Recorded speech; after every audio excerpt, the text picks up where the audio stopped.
Africains, Africaines, bonjour. Ivoiriens, Ivoiriennes, bonjour. Chers tuteurs et chères tutrices, bonjour.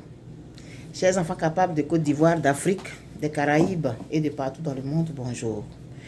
Nous sommes aujourd'hui le mercredi 17 août 2022 et j'ai envie de m'inviter dans ce débat concernant le Mali, concernant ces 49 soldats de la Côte d'Ivoire en terre, sur la terre de nos frères. Dans la nuit du 18 au 19 septembre 2002, il y a une horde d'individus qui ont décidé d'attaquer la Côte d'Ivoire. Parmi eux, il y avait des Ivoiriens. Et puis, la base arrière avait été le Burkina Faso.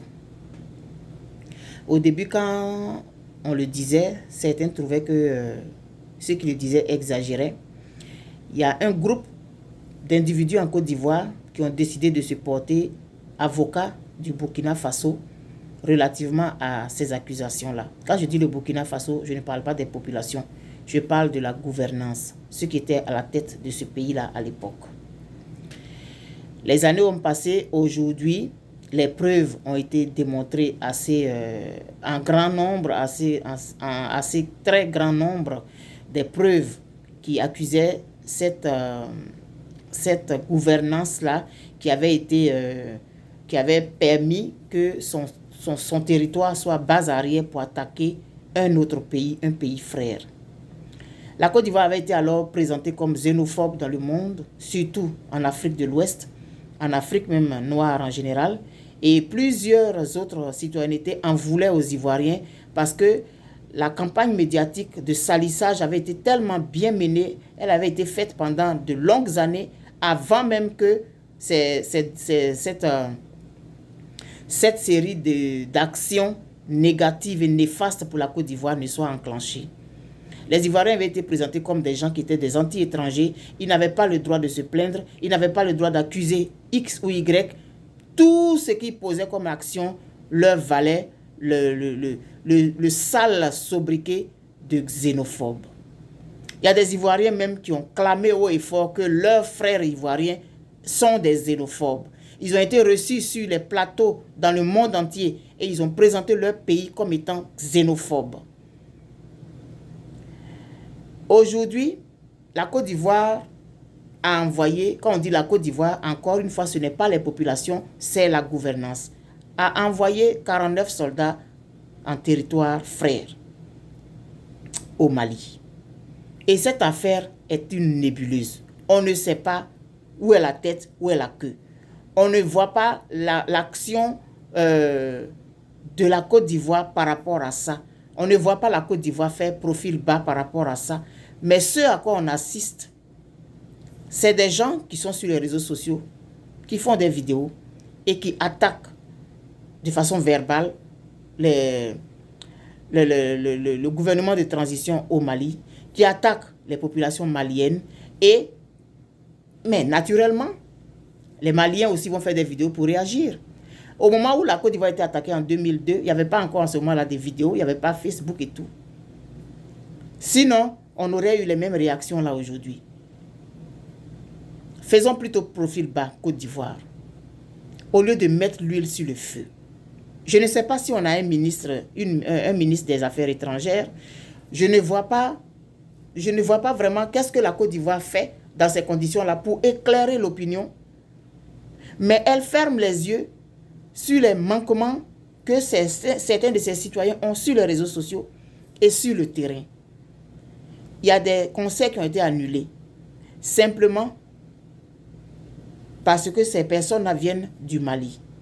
Mais je pense que c'est nous qui devons faire profil bas, Ivoiriens.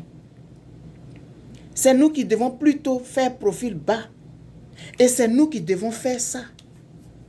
Nous ne savons ni les tenants, ni les aboutissants de cette affaire. Et on clame des choses sur les réseaux sociaux. On attaque des frères. Mais vous qui agissez comme ça, là, vous ne savez pas que vous avez des frères sur ce territoire-là. Au lieu d'envoyer des messages de paix, c'est plutôt des messages incendiaires que vous envoyez. Ou bien c'est un objectif que vous avez en faisant ça. Vous êtes mandaté justement pour mettre l'huile sur le feu. pour que les relations entre la Côte d'Ivoire et le Mali soient brouillées à jamais. Mais ceux qui sont à la tête de la Côte d'Ivoire aujourd'hui, là, vous pensez qu'ils vont être là éternellement? Est-ce que vous savez si demain, vos enfants vont se retrouver au Mali? On dit qu'on t'envoie, il faut savoir t'envoyer. Nous n'avons aucun intérêt à ce que nos relations soient brouillées aujourd'hui avec ces frères du Mali. Vous vous tapez la poitrine, vous dites des choses sur les réseaux sociaux. Vous insultez les gens. Et les gens que vous insultez, vous voulez qu'ils se taisent? Parce que vous, le souffle de vie, là, ça vous appartient. C'est vous seuls qui avez le droit d'insulter les gens n'ont pas le droit de répondre. C'est vous seuls qui avez le droit d'attaquer les autres, mais ils n'ont pas le droit de répondre. Quand on attaquait la Côte d'Ivoire, là, ça vous a fait du bien? Parce que c'est vous les mêmes groupuscules d'individus, là. C'est toujours vous, les mêmes groupuscules d'individus qui avaient été les ambassadeurs de Burkina Faso quand la Côte d'Ivoire était attaquée. Quand le Burkina Faso a servi de base arrière contre la Côte d'Ivoire, là, c'est vous là qui avez soutenu le Burkina Faso. Et aujourd'hui, c'est vous partez attaquer le Mali. Aujourd'hui, vous aimez tellement la Côte d'Ivoire. Ça vous fait tellement mal aujourd'hui que des Ivoiriens sont emprisonnés au Mali, que vous faites des vidéos pour insulter les gens qui sont à la tête de ce pays-là. Et pourtant, quand on attaquait votre pays-là, vous n'avez pas réagi comme vous réagissez. Monsieur Blaise Compaoré, il est en Côte d'Ivoire sur votre territoire. C'est lui qui a permis que la Côte d'Ivoire soit attaquée. On ne vous a jamais vu faire des vidéos pour aller contre ce monsieur-là. Il est paisiblement dans votre pays et pourtant, il a été l'un des instigateurs de l'attaque de votre pays. Il vit dans votre pays. Il est protégé. Il a même la citoyenneté ivoirienne. Ça ne vous dérange pas. Mais votre pays qui envoie 49 soldats, on ne sait pas quelle est la mission, on ne sait même pas de quoi il est question exactement. Et vous vous levez, vous faites des vidéos. Et demain,